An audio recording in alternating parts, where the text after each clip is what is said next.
Assalamualaikum warahmatullahi wabarakatuh. Perkenalkan, saya Kuroto Mufida dengan NPM 2352 011010. Di sini saya akan menjelaskan kenapa sih perempuan itu dianggap kelompok yang rentan, apalagi dalam aspek ekonomi. Nah, poin pertama yaitu pekerjaan perempuan sering dianggap remeh, di mana pekerjaan yang identik dengan perempuan seperti memasak, mengasuh anak, mencuci, mengurus rumah itu adalah pekerjaan yang semua orang itu bisa, sehingga dampaknya adalah gaji yang rendah, padahal tenaga dan waktu yang dihabiskan itu sangatlah besar. Di sisi lain, pekerjaan itu sering menempatkan gender dalam posisi-posisi tertentu. Nah, pekerjaan seperti pekerjaan strategis, terus resikonya tinggi, itu mencari pekerja lelaki dibanding perempuan dengan gaji yang sangat tinggi, sehingga posisi perempuan sendiri itu sangatlah jarang di beberapa sektor yang ada. Lalu yang kedua itu tentang hambatan naik jabatan, di mana posisi pemimpin ataupun pengambil kebijakan itu saat ini masih didominasi oleh laki-laki, yang mana perempuan itu sangat sulit naik jabatan karena masih adanya prasangka bahwa perempuan itu banyak hambatannya seperti masalah rumah tangga, terus keluarga, dan juga kehamilan, sehingga mempengaruhi profesional mereka dalam sebuah pekerjaan. Lalu yang ketiga itu tentang lowongan kerja tidak ramah atau kurang fleksibel terhadap wanita, di mana banyak perusahaan saat ini masih kurang dalam menyediakan fasilitas-fasilitas yang dibutuhkan bagi perempuan seperti ruang menyusui, daycare, ataupun jam kerja fleksibel. Juga terkadang masih banyak perusahaan yang menetapkan syarat-syarat yang mempersulit perempuan dalam mencari kerja, seperti perempuan diharuskan untuk belum menikah untuk mendapatkan sebuah pekerjaan.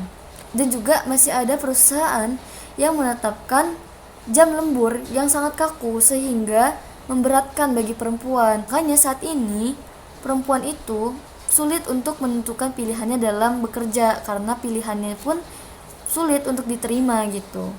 Selanjutnya yaitu mengenai hak cuti kehamilan dan hak cuti melahirkan yang sering disepelekan.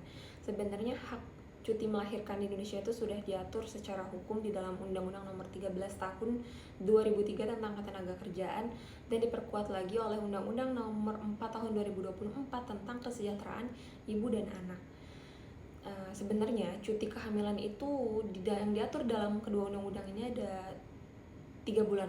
Nah, ini 1,5 bulan sebelum melahirkan dan 1,5 bulan pasca melahirkan. Tetapi dalam Undang-Undang Nomor 4 Tahun 2024 itu ada peluang untuk menambah cuti melahirkan itu selama 3 bulan. Jadi sebenarnya total cuti melahirkan itu bisa diajukan selama 6 bulan. Tetapi pada kenyataannya hal ini tuh sering disepelekan gitu. Karena masih banyak perempuan yang bahkan sudah memasuki kehamilan usia besar atau sudah mendekati waktu melahirkan itu masih tetap bekerja karena takut gitu kalau misalkan waktu cutinya itu terlalu cepat habis, dan kalau misalkan kelamaan cuti posisinya itu bisa aja digeser oleh orang lain.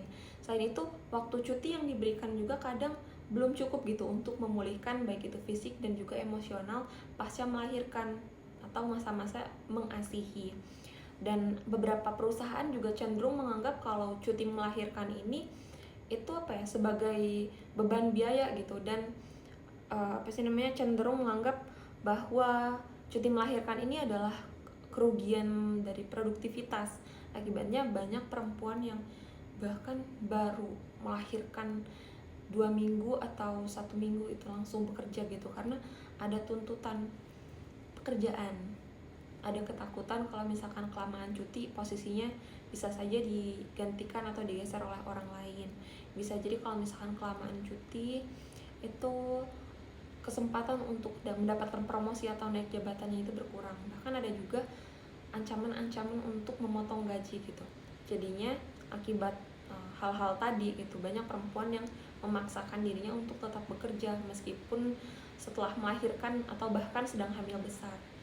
Itu karena takut dinilai bahwa dirinya itu sudah tidak terlalu produktif dibandingkan rekannya yang laki-laki. Dan yang terakhir yaitu adanya beban ganda.